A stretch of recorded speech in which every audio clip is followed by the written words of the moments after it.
வணக்கம் ஃப்ரெண்ட்ஸ். நியாய விலைக்கடைகளில் காலி பணியிடங்களை டிசம்பருக்குள் நிரப்ப தமிழக அரசு உத்தரவிட்டிருக்காங்க.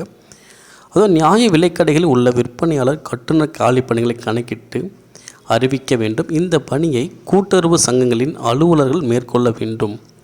வேலைவாய்ப்பு அலுவலகத்தில் இருந்து தகுந்த வயது போன்ற தகுதிகளுடன் விற்பனையாளர்கள் கட்டுநர்களின் பட்டியலை பெற வேண்டும்.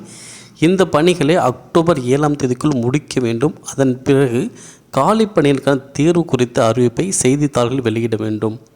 விண்ணப்பிக்க நவம்பர் 7ஆம் தேதி கடைசி நாளாக அறிவிக்க வேண்டும். மேலும் தகுதியுள்ள நபர்களை தேர்வு செய்து அவர்களுக்கான நேர்முகத் தேர்வை நவம்பர் இறுதியில் நடத்தி முடிக்க வேண்டும். டிசம்பர் 3வது வாரத்தில் தேர்வர்களின் இறுதிப்பட்டியலை வெளியிட்டு பணிகளை நிறைவு செய்ய வேண்டும் என உத்தரவிட்டுள்ளனர். ஸோ அப்போ நியாய விலைக்கடைகளில் விற்பனையாளர் கட்டுனர் இதுக்கான காலியிடங்களை நிரப்பியிருக்காங்க. இதுக்கான இது குறித்த வேலைவாய்ப்பு தகவல் கண்டிப்பாக வெளிவரும். வெயிட் பண்ணி பார்க்கலாம்.